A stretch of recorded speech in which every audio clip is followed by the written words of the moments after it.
Assalamu alaikum, UK. This is Yasmin Mogahed. I just wanted to come live, give you some information about this upcoming tour to the UK. I'm really excited about this tour.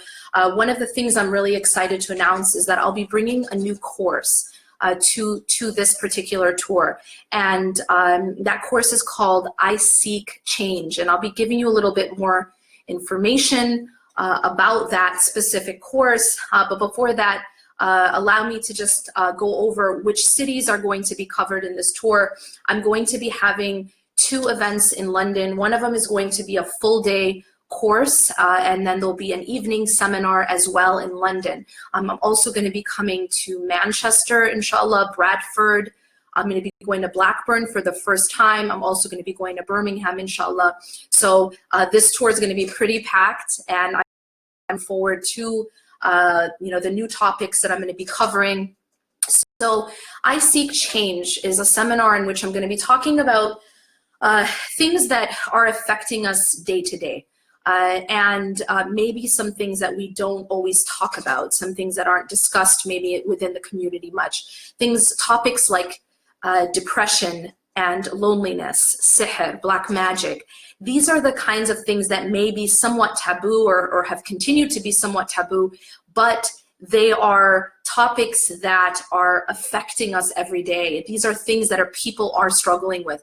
So I'm going to, inshallah, be talking about these and other very important pressing topics in this new course. I've been, alhamdulillah, I've had the opportunity to come to the UK for many years now, and as each time when I come, I get the opportunity to meet with people and actually all over the world. Whenever I travel throughout the world, I get to meet with people, I get to talk to people one-on-one, and I get to find out the kinds of things that are affecting us in our communities, the kinds of things that people are struggling with personally and in their families and in their communities. And so those are the things that I really want to start to talk about. Unfortunately, I think that too many of these things have gone under the rug.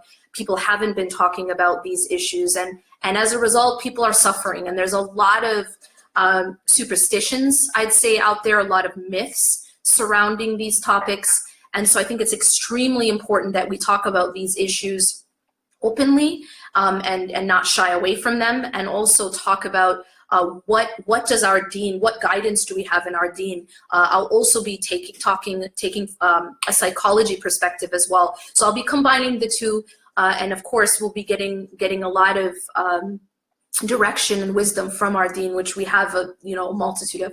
I want to also do something a little bit different this time, and that is I'm very interested in talking with people. I'm not interested I'm not interested in talking at people. And so what I want to do this year is I want to know what your specific questions are. And so what I want to try to do is collect some of your questions before I come to the UK, so that when I stand and teach, I'm actually talking about the specific issues that you guys are dealing with, and because I think a lot of times when we attend seminars, a lot of it tends to be maybe theoretical, and maybe we can't necessarily apply, or maybe it isn't stuff that applies to us, or it isn't stuff that's very relatable. I don't want to do that. I want it to be relatable. I want it to be something that we can take home and actually really benefit from. So what I want to do is I want to hear from you. I'm going to take a few minutes on this live broadcast and actually take your questions. And then, I want to continue the discussion. I obviously won't have an opportunity on a very short live stream to be able to cover all your questions here. However, I do want to read through all your questions that you submit, and I want to bring those questions with me when I come to the UK. Now, a couple details about the tour. Again, I'll be covering Birmingham, Bradford, Manchester. I'll be having 2 in London, inshallah. and Blackburn, inshallah. I'm excited to come for the first time. I'll also be having meet and greets. I'll be having my brand new book. I have my new edition of Reclaim Your Heart. A lot of people have read Reclaim Your Heart, but we've come out with a new edition that has 4 new chapters. And if I get a chance, inshallah, I'll read an excerpt from it. But the 4 new chapters in the new edition. And then my brand new book, which came out this last year, is Love and Happiness. And I'm also going to have that available at this tour, inshallah. And we'll be having signings and an opportunity to meet and greet as well. So let me just give you guys a little bit of details. So for the tour, there are some tickets that the early bird special or the early registration is ending tomorrow, some of the cities. So make sure you get your tickets. Some of them will be ending Friday, the early bird or early registration discount. So make sure you get your tickets before that ends and also before it sells out, inshallah. Now as I now I'm gonna open up the chat box thing. You can just write in your question as a comment. Write in your questions regarding what kinds of issues do you want discussed? And as I mentioned, the theme, the new course that I'll be teaching, I Seek Change. I'm going to be covering some of these so-called taboo topics, issues of depression, loneliness, sihr, and other things that we struggle with every day in our everyday life, but aren't necessarily discussed openly. So if you can go ahead and write your questions, I'll look through them. I'll cover what I can in these few minutes that I have here. But those that are not covered, I will, inshallah, bring with me. I will read through them and I will, inshallah, cover them, during the tour, inshallah. So what I'll do right now is I'm just going to read a short excerpt first. The introduction from Love and Happiness. I'm going to read that first, and then I'll read an excerpt from one of the new chapters of Love and Happiness while your questions come in.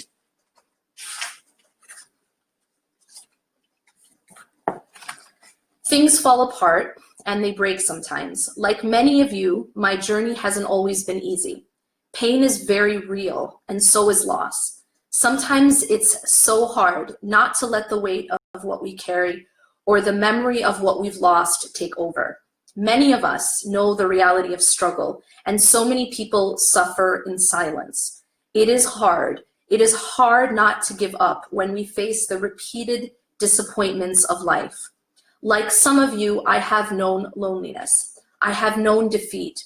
I have fallen many times chasing mirages and broken many bones, making castles in life's fading sands. Sometimes all it took was one solid wave to destroy what I had spent years building. And so I decided to give it a voice, all of it, the tears, the pain, and the lessons. The things which I saw and learned and gained along my life path needed a voice. I wanted to give back in hopes of helping myself and others survive. But then it wasn't only about surviving. I didn't just want people to survive inside their storms. I wanted people to thrive inside their storms. And so I wrote as I walked through my own. The voice and my letter to the world, they became my deepest attempt to not only pick myself up, but others along the way. I wrote because just as we will fall in life, so will we rise. That's the thing about this world. It never only gives us one kind of path. There is pain, yes, and loss, and even darkness, but there is also light, there is hope, there is beauty, and there is also love and happiness. So that's the introduction for my new book that just came out, and inshallah will be available. I'm going to just read a short excerpt from Reclaim Your Heart, and this is one that is from the new chapters, and it's one that it's about a topic that many of us struggle with, I'd say, and that is understanding how and of putting our full trust in Allah subhanahu wa ta'ala. So it's about tawakkul.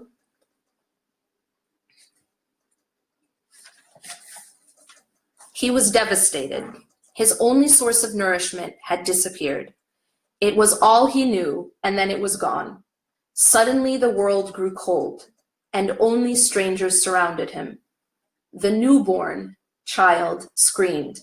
He thought his life was over. What the child did not realize was that there was someone taking care of him. There was a plan for him, and in place of everything that had been taken away, his protector would provide something better. The nourishment he had once received only through blood would soon come through his mother's milk, and the lifeless walls of the womb, once thought to be his only protection, would soon be replaced by the comfort of his family's arms. And yet, to this newborn child, it seemed he had lost everything. Many of us find ourselves like this child. There are times when we feel we have lost everything, or things look broken and nothing like how we wish they would be. At times, we even feel as though we've been abandoned and nothing is working out the way we planned. But just like the newborn child, things are very often not what they seem. And tawakkul, putting our trust and reliance on Allah, is realizing that our protector has a plan for us. Tawakkul is having complete trust that Allah's plan is the best plan. Tawakkul is having full faith that Allah will take care of you, even when things look impossible. Tawakkul is standing in front of the Red Sea, as Prophet Musa ﷺ did, with an army behind you and not even flinching, knowing that Allah will get you through. It is having full faith that even when Allah takes away the umbilical cord, He will replace it with milk. There can be no faith without tawakkul. And if there is true faith, tawakkul must always follow. Allah says in the Quran, the believers are those who, when Allah is mentioned, their hearts become fearful. And when His verses are recited to them, it increases them in faith. And upon their Lord they rely, or they have tawakkul. If one truly understands the reality and the power of Allah, one will realize that it is in fact an infirmity of the human mind to not rely on God. Nothing in the entire universe happens except by the permission of Allah. Not even a leaf falls from a tree without His leave, without His permission. It is He who provides for everything in existence. He has power over all things, and in His hand is the dominion of the heavens and the earth. Chapter 67, verses 1 and 2. So how can we not but put our entire trust in Him? Allah tells us in the Quran, say, never will we be struck except by what Allah has decreed for us. He is our protector, and upon Allah let the believers rely. Chapter 9, verse 51. And the Quran explains, and whoever relies upon Allah, then He is sufficient for him. Chapter 65, verse 3. And the reality is that there is nothing, nowhere else that will be sufficient. Allah is the only handhold that never breaks. Our messenger said, if you trust Allah with the right kind of tawakkul, He will provide for you sustenance, as He provides for the birds. They go out with empty stomachs and come back in the evening with their stomachs full. And just like He does for the birds and the newborn child, Allah provides from us and provides for us from places we can never imagine. So that was just an excerpt from one of the new chapters on tawakkul in Reclaim Your Heart. Now what I'll do is I will look and try to take some of the questions.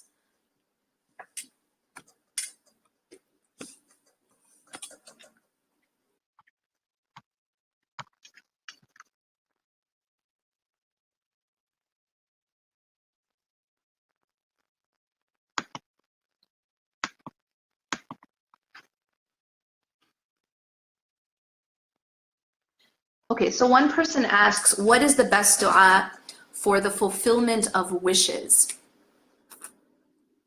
Okay, so there's a dua in the Quran in which Musa alayhi salam, this was during the time when Musa alayhi salam has escaped from Pharaoh, and he is now trying to leave and find his livelihood. After he helps the two women with their giving water to their animal, he goes and he makes this very special dua to Allah subhanahu wa ta'ala. Rabbi inni lima anzalta ilayya min khayrin faqir. Rabbi inni lima anzalta ilayya min khayrin faqir. My Lord, I am verily poor. I am poor for whatever good you send down to me. I think this is one of the best du'as, that kind of all-encompassing du'as for the fulfillment of wishes, for goodness. As we know, after he made this dua, he went on to get married and get a job. And so we find that his rizq was opened on him after making this dua. This is a very, very great dua to repeat and to memorize if possible. Again, Rabbi inni lima anzalta ilayya min khayrin faqir. It is an ayah in the Quran, in the story of Musa alayhi salam. I don't have the exact reference, but it is one of the most powerful du'as for opening of rizq and for the fulfillment of wishes.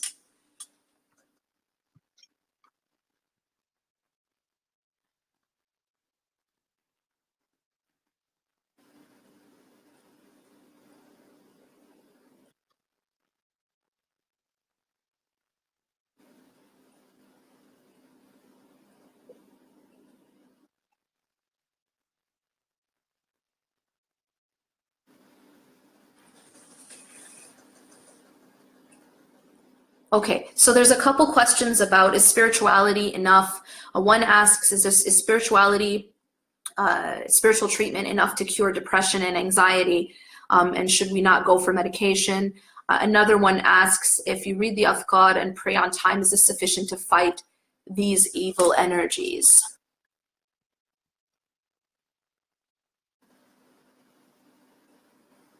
Okay, and then someone's saying depression sometimes caused by sihr.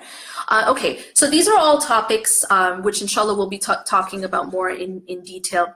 When it comes to depression, depression is a topic that is not, it's a simple black and white topic. In mental health issues in general, they can't just be put in a box, very simple. And I think that for a long time we've been, as a community, sort of having one extreme or another in this whole discussion. We can't do that when it comes to things like mental health. There are, I think on the one extreme, there are people who say that, you know, if you have Iman, you'll never go through any mental health issues, or if you have Iman, you'll never be sad. You know, a believer should never be sad. Sadness is from the shaitan. These kinds of, you know, sort of slogans that we hear, which are not true. These are false. Of course, we know there are stories in the Quran where prophets were sad, right? We know that Yaqub alayhi salam and you know, the story of how he lost, after he lost Yusuf alayhi salam, that he says that I only complain to Allah of my sadness. So he had sadness. We know he cried until he went blind. So he obviously cried, and yet at the same time he had sabrun jameel. He had beautiful patience. So we know that there isn't a contradiction between patience and crying, for example, necessarily. We know that even prophets felt sadness. We know that the Prophet Muhammad ﷺ went through the year of sadness when he lost his wife and his uncle. So that's a myth, and we have to start to come back to the middle and the balance. But I think there's another extreme, which is this idea that all mental health issues are just medical issues, that they're just biological, and that the only solution is through medication. And of course, I believe, you know, and even psychologists will say that just that approach, you know, completely to say all mental health issues are medical, is also another extreme. I mean, there are many theories in psychology when it comes to the cause and treatment and proper treatment for depression and anxiety, and that particular opinion is just one, the medical type, you know, that type of opinion. That there are lots of other theories, even in secular psychology, talking about, you know, the cognitive behavioral psychologists, for example, and talking about that how our thinking affects our thinking and our behavior affects our psychology. So there are many theories, and there's one psychologist I read, you know, he was explaining that he believed that a lot of, if not the vast majority of depression and anxiety is actually a symptom of another issue. And he explained that sometimes, and again, these are all theories, right? These are all different opinions, that he explained that depression and anxiety come as a symptom of an underlying issue that needs to be addressed. And when we only treat the depression and the anxiety, we're only treating the symptoms, but we may not be treating the cause, the underlying cause.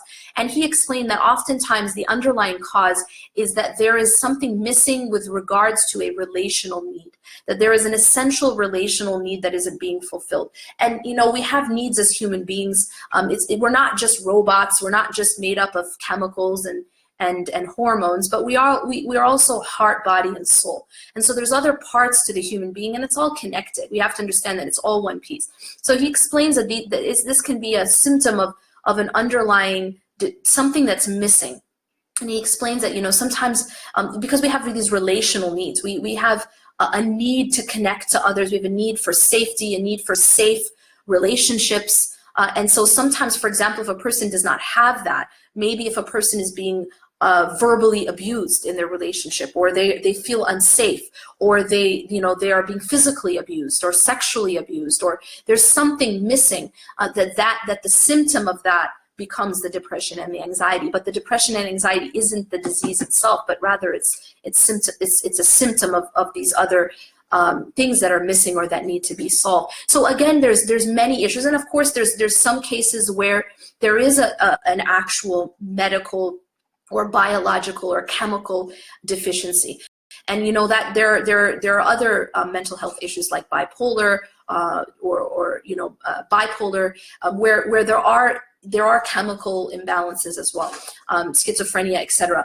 However, it is not just a black and white issue. Even dietary, there's dietary. I was speaking to this doctor that I met at one of the conferences I was at, and she was talking about how she did a lot of research, and she uses natural, just dietary changes to treat a lot of these chronic illnesses. And she says she's had 100% success rate with treating chronic illness and different illnesses, not just mental health, ADHD, things like that, but also physical chronic illnesses. So there's a lot out there. It's not just black and white. Now, when it comes to spirituality, and I'll get to that topic, our afkar and the remembrance of Allah, I will say that these are very, very powerful treatments. I cannot come and I can't say that it is black and white, that this is all you need necessarily. I can't say that, because again, things are complicated. There's many, many issues, and there's many factors to any equation. But I will say that there is no weakness in seeking help, that seeking help for these issues can actually be part of our worship, because Allah subhanahu wa ta'ala and his messenger told us to tie our camel, and tying our camel means taking action for having tawakkul, as I just read about, that he said in this hadith, "Aqilha wa tawakkal," have tie your camel and put your trust in Allah. That the two are simultaneous. They're not mutually exclusive. So going and seeking help is part of tying your camel. The Prophet Musa alayhi salam, when he was standing in front of the Red Sea, and he had complete trust in Allah, right? He said, "Kalla inna ma'i rabbi sayahdin." Indeed, my Lord is with me; He'll guide me through. But at the same time, Allah asked him to do something, to take an action. He was told to take his staff and to strike the sea. And so there was something he was asked to do. He was doing his part, right? Just as Hajar,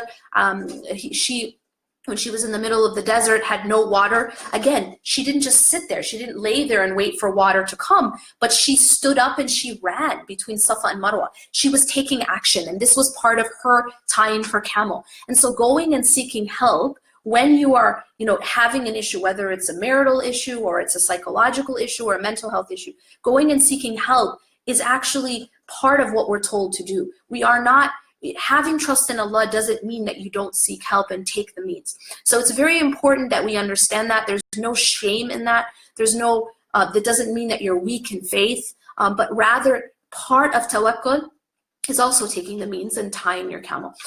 So with regards, however, to the afkar, I cannot emphasize enough how powerful the afkar are in protecting us and treating us. It is a cure. It is a very, very powerful treatment for depression, for anxiety, as well as sihr and matters of the unseen. It's literally the only protection we have from the unseen.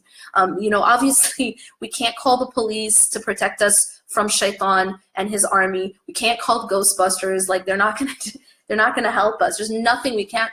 Trump isn't gonna be able to do anything for us. And not that he would necessarily do, but the point is that we cannot seek help and protection from these unseen forces from anywhere else except Allah subhanahu wa ta'ala. So it's important that this becomes part of our regular regimen. It is a very powerful cure psychologically, mentally, as well as from the unseen and these evil forces that you're mentioning. And so protection from ayn and hasad and sihr and all of these things, and shaitan and his waswasa, right? There's a huge part of our lives that are affected by just the whispering of shaitan and his army, Iblis and his army. So the afkar are essential in protecting us from that. And I'll talk more in specifics about the afkar and the power of the afkar and what exactly we need to be doing during the tour. But just to summarize, there is an app called My Dua, MYDUAA. And some of you have heard me talk about this, and some of you have actually taken my advice and downloaded it onto their phone or whatever and use it. But the morning supplications, the evening supplications, the supplications before bed, that these are very powerful. And that's why this collection is called Fortress of a Muslim, because indeed it is a fortress and it protects us from the unseen enemy.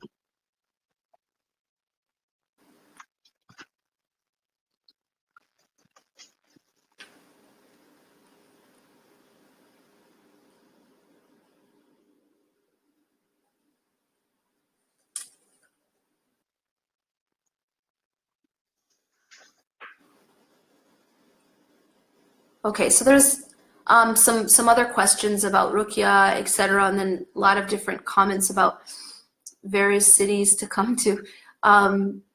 So I'll just, with regards to specifically Ruqya, someone's asking about blowing on water. So when it comes to the protection from sihr and Ruqya, and inshallah we'll go into more detail. There are certain practices that we have out there which are not part of the Sunnah or the Sharia, and there are some that are. So what I'll do, I'll just kind of name just one thing that is part of the Sunnah that the Prophet ﷺ advised us to do, and that is that when you recite, he used to recite so Ayatul Kursi, the 3 quls, and he would blow on his hands and he would wipe on his body, and he even did that over his children, and sometimes Aisha radiallahu anha would do that on the Prophet ﷺ. So that is completely according to the Sunnah. There's no bid'ah in that, but this is what the Prophet ﷺ used to do, and this is the ruqya that we're taught to do, is to recite. We can blow on our hands and wipe on the body, and also scholars have also recite, and there is also references for reciting on water and as well. We'll talk inshallah more about which kinds of things are not from the Sunnah and which kinds of things are considered bid'ah and we should avoid. But just keep in mind that it is the remembrance of Allah subhanahu wa ta'ala that protects us. It isn't by wearing a necklace. That's one thing that I really want to emphasize. I know this is a big business, especially in certain parts of the world, to make these, things that we put around our necks or hang in our houses and car or whatever. That's not where we get protection from. Protection comes from the remembrance of Allah subhanahu wa ta'ala and doing the ruqya according to the sunnah of the Prophet ﷺ. So just inshallah, the more that we can incorporate dhikr into our lives, the more that we will be healthy spiritually, psychologically, mentally, and also healthy and protected from the unseen. So inshallah, I look forward to seeing you all in the UK, inshallah. Again, I'll be having 2 events in London. One will be a full day course, as well as another seminar in the evening. I'll be coming to Manchester, Bradford, Birmingham, and Blackburn for the first time. time, inshallah. I'm really, really looking forward to this year's tour and looking forward to my new course, I Seek Change. Get your tickets. Again, the early bird, early registration will be ending some tomorrow. Some will be ending for some cities on Friday. So make sure you get your tickets, inshallah, and also before they sell out. And I look forward to seeing you. Assalamu alaikum wa rahmatullahi wa barakatuh.